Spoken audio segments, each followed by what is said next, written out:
Hello, beautiful ladies, and welcome to Empowerment Coaching Explained. All right, in this video, what I want to do, not take too much time, but I want to just go through what the Empowerment Coaching Map of Consciousness is, because this is what we use in our mastery program. This is our secret sauce. This is truly what gives us results when women are looking for weight loss, body transformation, healthy aging results. The reason for that is because it gets underneath. So you guys are going to go into module 1, which is the rewiring of the brain, because this is what we need to do in order to have lasting change. But let me just go into the map of consciousness so you get a better understanding of it. So what we look at as coaches is our emotional and energetic frequencies that are always at work in our life, right? So they are often unconscious, and the goal is to make them conscious so we can shift them, so we can create massive change in our life. This, of course, includes building a healthy, lean body and new healthy habits. That's what we do in our program. When we are operating from these higher frequencies of acceptance, self-love, joy and confidence, weight loss and body transformation then becomes a fresh, sustainable lifestyle that allows us to live a fuller, richer, and healthier life. So empowerment coaching had begun with this dude. So this is Dr. Stephen Hawkins. He died about 10 years ago. He was living in Sedona, Arizona. So his whole philosophy is we're all born with a level of consciousness and energetic frequency within the vast field of consciousness. And with the map of consciousness, we can truly understand the total spectrum of human consciousness. So he used a unique muscle testing method, and he conducted over 250,000 calibrations during 20 years of research to define a range of values, attitudes, and emotions that correspond to levels of consciousness. So this range of values, along with a logarithmic scale of 1 to 1,000, became the map of consciousness. This has been around a very, very long time, and it's already been blessed by science, because what we do know is that thoughts are things, and beliefs, they resonate, and different emotions resonate. So if I were to say to you, what's the difference between somebody who just got dumped by their boyfriend and then somebody who won the lottery? Their emotional state, their whole look about them, how they carry themselves, even the cellular energy and the aura that they have changes. So that's what we're working with in the map of consciousness. So this is how it works. Basically, everything from courage down. So in the reds, oranges, and yellows, this is what we call the disempowered state. Okay, so this is where we can also look at it as living from your wounded self. So the empowered places where we live from, where we're supposed to live from, is in places like joy and bliss, acceptance, neutrality, meaning non-judgmental, accepting what is, surrender, letting go. But what happens is, with women in health and wellness and weight loss and aging, we often find ourselves, number one, doing the same thing over and over again, doing the same diet 30 years later, just with a different name, using the same habit or belief system that says, this is what I need to do, getting frustrated. And what happens is, over time, you're creating in your cells a belief system and an energy that is less than empowering. So a lot of women will come to me and they're in, I call it the guilt shame cycle. So if they've been dieting and trying to lose weight, or they lose it, then they gain it back, then they lose it, then they gain it back. Number one, it's hard on the body. Number two, it's hard on the spirit. But number three, it's what I call the guilt shame cycle. So we're stuck in circling the drain over and over and over again, and they don't know what they don't know. And this is often when I'll hear women say, I know what to do, but I'm not doing it. And what I say is, but you don't know what to do because this isn't just about calories and macros. The reason you can't stay motivated, the reason you keep falling away is at the emotional level, the self-sabotage, those negative beliefs that have embedded themselves in the 95% of unconsciousness that you have in your brain, right? So I call the empowered living from the authentic self. We're awake, we're aware, we're living in light and joy and freedom and choice and bliss. And of course, when we're living from our disempowered self, that's what we call the wounded self. So this is some of the language and some of the work we do as empowerment coaches. It was a 2-year course for me. It was a lot. It was a lot of work. So I can only just touch on the basics, but I think because we all speak and understand emotions, I think you'll be able to understand why and how it's so powerful in this work of creating health and wellness in our bodies and in our lives.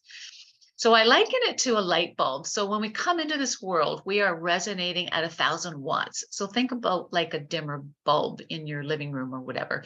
So we're resonating, we're highfalutin, we're happy, everything's cool. We are just a babe on the planet, and we have not been marred by any negativity. What happens in time is with different conditioning, different tribal expectations, societal expectations, trauma, things that we overcome, the unconscious sabotage from other people, different cultural backgrounds and expectations, we dim our light down. And before you know it, we don't even notice it's happening because we say, well, that's just life, right? And what happens is we are masking over, or we start living from personas or masks, and we go through all of these different things in the mastery program as a way to survive. Because here's the deal, our beliefs and our self-identity is pretty well created by the time we're 7. And a lot of that stuff is unspoken, unconscious, right? And we start to understand how we need to behave, how we need to conform, how we need to buckle down, how we need to hide out in certain situations. This is where the disempowered pieces come in. So every emotion has an energy or a strength. It has a wiring about it. And this is where they develop, like I say, over tribal conditioning, even genetics to a certain extent, societal expectations, our upbringing, influences from our family, our surroundings, our environment, right? So people can resonate at an emotional home, as we call it, in a generalized frame, or we can resonate based on stories around a specific challenge. So you know how some people are optimistic. They're just naturally optimistic about everything, and they're up in the green and blue area. They're living more from their empowered self. They live in truth. They move freely in the world. Then there are other people, sometimes we can call them downers or negative Nellies, or they're just always attracting negativity. This is where they're down in the lower disempowered. Now, when it comes to trying to lose weight, trying to better our health, trying to get motivated, and trying to use willpower to make ourselves better and feel better, what often happens is that we don't create anything new because the old habits and beliefs are still at work. And we go into this in your module 1, where we're doing a big rewiring of the brain. And that's where we're going to do a beliefs exercise to root out the negative self-sabotage and put in fresh, empowering beliefs to support you on your way to your health and weight and fitness and wellness goals. Because unless we get that negative stuff out, we can't just bump up into love and joy and reason and acceptance. It doesn't work that way. So this is where we say, a lot of times people feel they're stuck in a problem, like a lack of weight loss. That's a problem, or not staying motivated. But really what it is they could be and likely are stuck in an emotional state around the problem, right? So, for example, the problem could be a lack of motivation to exercise. So is strategy the real problem here, that we just have to make more time for them? And if that's the case, you can make more time in your day. Then it's just a strategy issue. But then as a coach, talking and listening and recognizing, I can see as an empowerment coach where this person is resonating around her lack of motivation, right? So what's really going on here? Where else does this lack of commitment show up? So how does she feel? Does it feel like it's another job? Is she overwhelmed? Does she have poor boundaries where she's not saying no when she needs to say no? Does she give away her power? Is she in fear of failure, in fear of success? Can even be a fear of success, but fear of failure is, I'm afraid to try again because I failed, 10 times, so I'm only going to put 1 foot in. Or is she seeing all of this weight loss journey as a prison? So all of these things come into play. So when I'm working with a client, when I'm talking with them, I can hear what's going on. I can see the stories, okay? Because beliefs are not real. That's the good news. They're just stories. So we could have stories around where we failed when we were 7 years old and we were ridiculed. And so we never really jump into anything with both feet because that feeling around being ridiculed was so painful to us that we pull back. And unconsciously we pull back and we don't even know. So it could be a woman is already in her own way when she's trying to lose weight on a new weight loss program. And the first little bit is always the honeymoon phase. It's always like, yay, this is great. But then things slow down. Then she doubts herself. Then there might be a plateau. And then she's thinking to herself, there we go again. It's happening again. It's not going to work. And she may sabotage by rewarding herself because she wants to feel good, and food gives us a dopamine hit, instead of sitting in the, well, maybe I need to try something different. Usually this is what catches people. They don't try something different. They're just push, push, push, trying harder, do more cardio, cut more calories, getting more hungry, and then rewarding themselves because they're so tired of the fight and they don't want to diet. It's too restrictive. This is, again, more beliefs that are coming in to feed that negativity where she's going to check out. So this is all what happens. And so when a client experiences a problem like lack of weight loss success, for example, what they're really fighting with is the emotions behind the problem.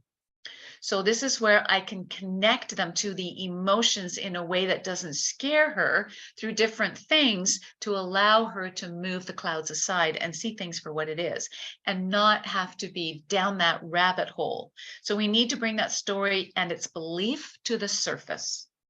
The thing is, resistance makes it hold on. It does not dissolve. The negative self-sabotage or the disempowered beliefs and stories do not dissolve because we don't look at it. A lot of times we think, oh, well, I don't want to look at it. It's just going to go away. It doesn't. It stays in the body and in the psyche, and it continues to trip us up. So this is where we need the deeper work of getting the junk out, rewiring the brain, weeding that garden, and then replacing with positive belief systems, stronger self-identity.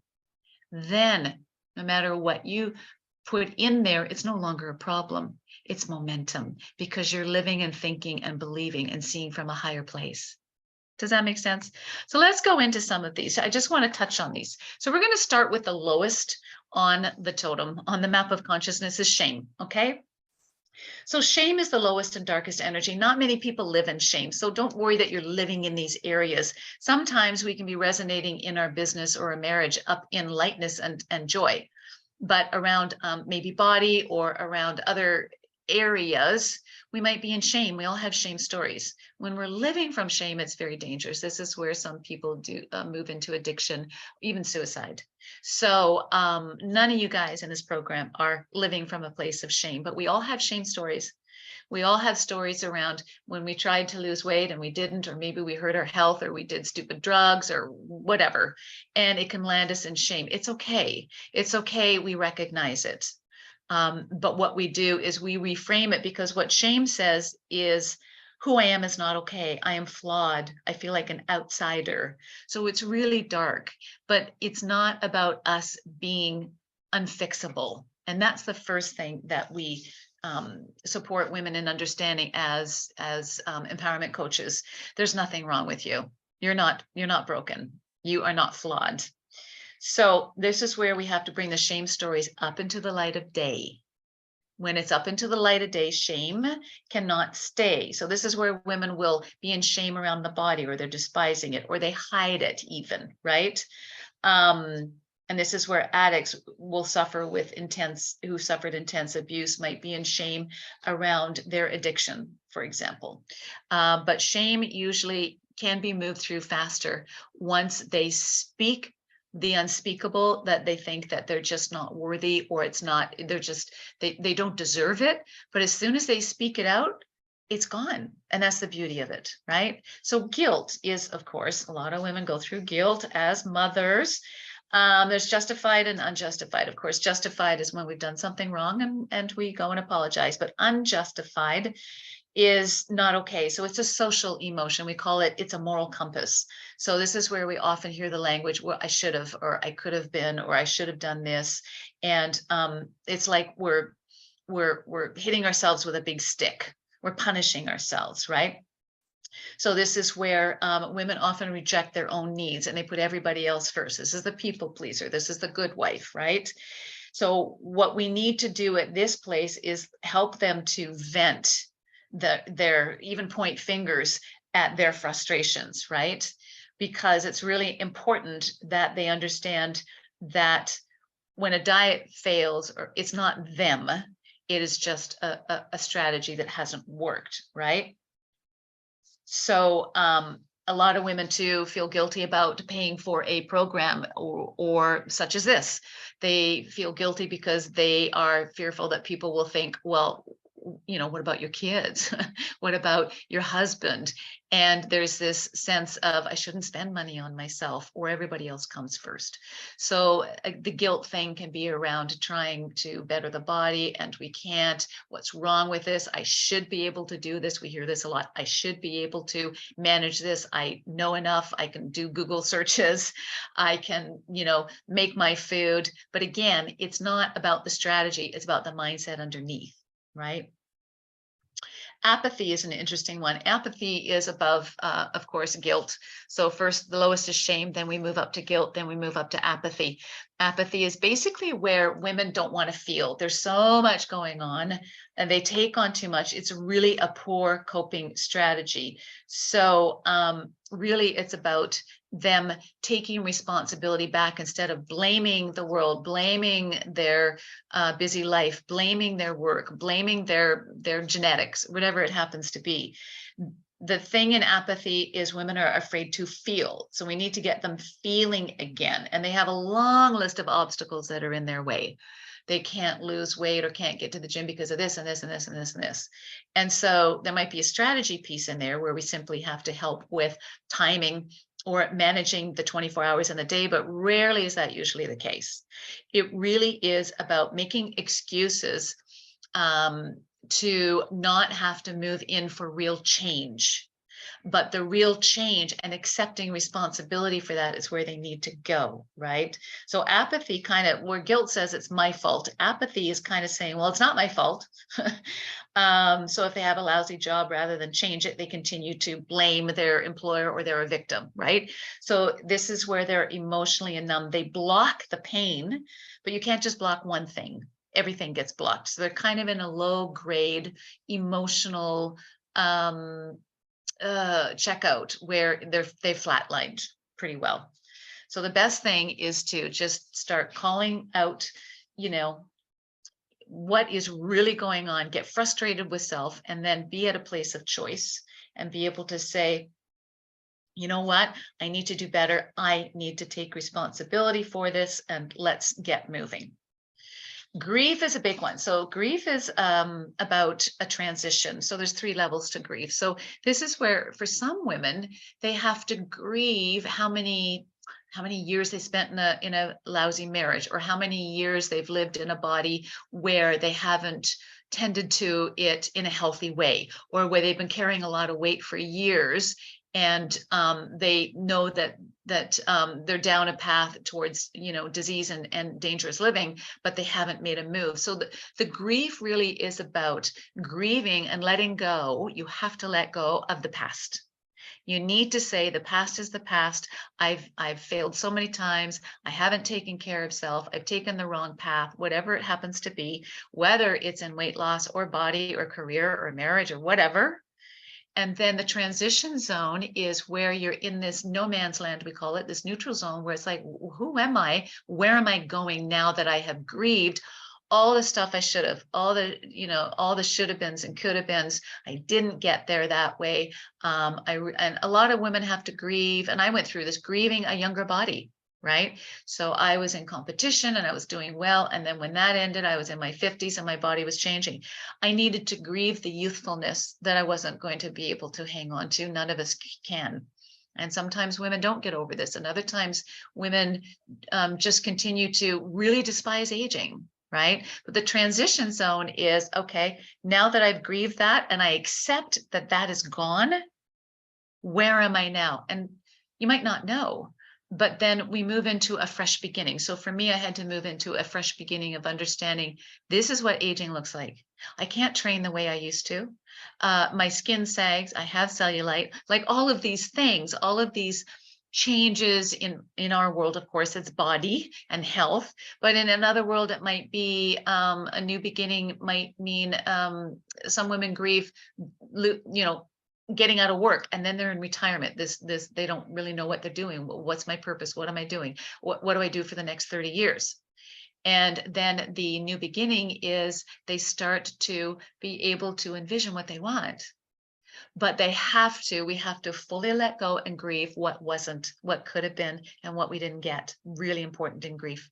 So then we come into fear, and fear is pretty interesting. So fear is always about, oh my gosh, who am I moving into this challenge? And so this is where I say women have to go out of their comfort zone. This program is all about getting out of your comfort zone. Unless you're out of your comfort zone, you're not going to grow and learn.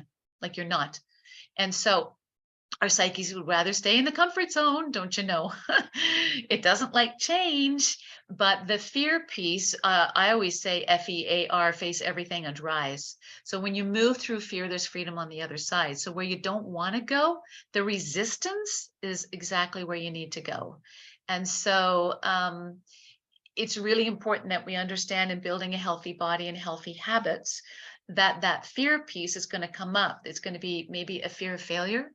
Might be a fear of being rejected. Even some people get rejected if they start moving on to a healthy living program because others feel challenged, and that's just because they're not in their own empowerment, right? It might be a fear of being unworthy or not reaching your goals. All of these fears are natural because you're moving and growing, and that's a natural part of the process. So don't make it wrong. Anger is a really healthy one. For the disempowered places where we can be stuck in our weight loss and body transformation journey, anger is actually helpful. And I speak with a lot of women who are just angry that they've been living in circling the drain and not seeing anything change in their body for the better for like 30 years. And what I say to them is, good, you're in touch with your anger, because anger is like jet fuel. It needs to be burned off. So you're angry. Okay, you're friggin' angry. What are we going to do about it? And they're all pumped up and they're like, that's it. It's not going to fix itself. This is why I'm here. This is what we're doing. Good. Let anger motivate you. If you start to suppress anger, because women aren't supposed to be angry, right? It's not healthy. Well, it is healthy. And it's society that tells us don't be angry. So just put that to the curb. Be angry about that. And with anger, you can you risk going back down and stuffing it down into shame or guilt or apathy, even, where you'd rather not feel anything, and you don't want to feel anger either. So we have to be really careful. Anger is a good place to be. And I like I said, I do talk to women on the phone who are considering the program, and they're angry with where they've spent their money. They're angry with the coaches that didn't deliver. They're angry with spending so many years trying and not attaining. Rightfully so. You have a right to be angry. So let's use that and motivate you into a different path. Desire is where we get to say, all right, wow, I've got all this other stuff I've cleaned out. I'm not living in shame anymore. I've got guilt stories, but they're not running the show. I'm fearful, but I will move through. And then desire is a place where we go, wow, start to daydream. Who am I now as 50 pounds lighter? What do I want to wear? Where do I want to go? How do I want to show up? Right? How do I want to walk into a room? So desire is healthy because desire starts that little dream bubble. And it's really important that we have dreams to point ourselves towards. Pride comes in and it's above desire, and it says, I like who I am. I'm prideful of what I've done and how far I've come. This is a good thing. The only thing with pride is we don't want to see it as a status symbol where we see ourselves as better than other women. That's why it's still in kind of the disempowered places, but it's pretty empowered for a disempowered state. But pride is taking pride in self and caring for self, right? Valuing your health, valuing your body. It's a good thing. Then we move up into courage. Courage is the first level of empowerment. So this is where we say, you're stuck. You're stuck. Okay. You're stuck with not being able to get your body healthy. You're stuck with, extra weight on your body you don't like, or you've tried so many things it hasn't worked. So once we get all the other stuff cleared up, see where they're resonating in their stories and just squish those bubbles. Then what we do is we look at courage and we say, what would courage do now? You're on the precipice. This is a crossroads moment. This is where women are on the call with me. And I'll say, what would courage do now? And then they're like, well, they might think to themselves, I can't spend money on myself. I can't spend that kind of money. They go down into guilt. I can't do that. What would people think? Or they go into fear. I can't spend that much money. I might starve for the next 2 years or something. I had one woman say, it's going to bankrupt us for 2 years. And I thought, wow, like that's a huge fear. Or the other courage thing is, I have to ask my husband or something like that. And so those can also be fears, but they can also be, it could be shame, saying, man, if I take on this program, or if I, hire a trainer or a coach, if I fail again, So courage really is about, if there's nothing in your way and there's no issue with time or money, what would you do? Well, I would step in. Exactly. That is the courage muscle. And you can't wait for courage to show up. Courage is created by using the muscle and moving through fear, moving in spite of the guilt, moving in spite of the frustration and anger. Courage says, I'm sick and tired of being sick and tired, and this is going to change now. And you step in with both feet, and you don't know the outcome, but courage, and even if you don't make it, it's not a failure. It's just courage unraveled, and you just get back up to the starting gate again. The most successful people in any business are always the ones that are decisive, and they don't wallow in thinking about it, what if. They make a decision. And then if they don't make it to their goals, they don't beat themselves up, they get back up on that horse and they try again. That's what courage is. Courage is a muscle that needs to be used, right?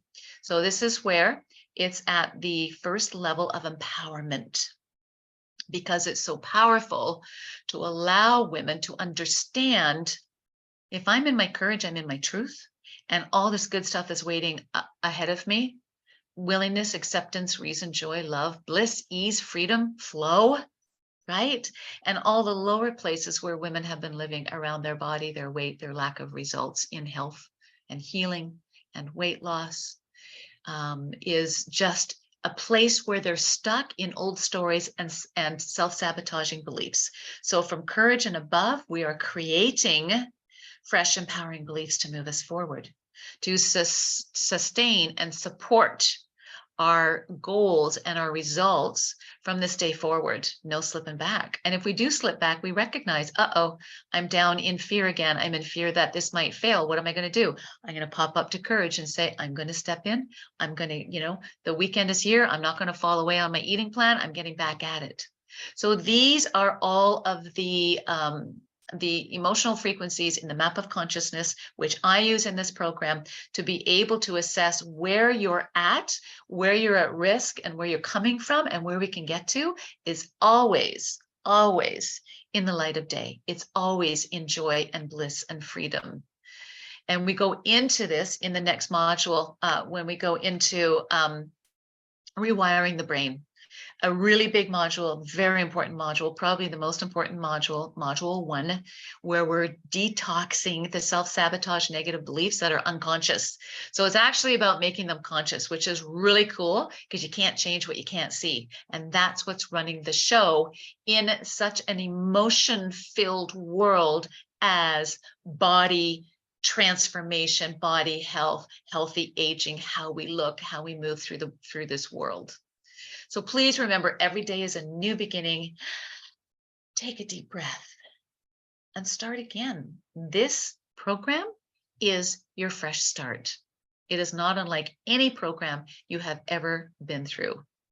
I always say it's like opening the window and getting fresh air in. So thank you for listening, and enjoy the ride. We'll chat soon. Bye-bye.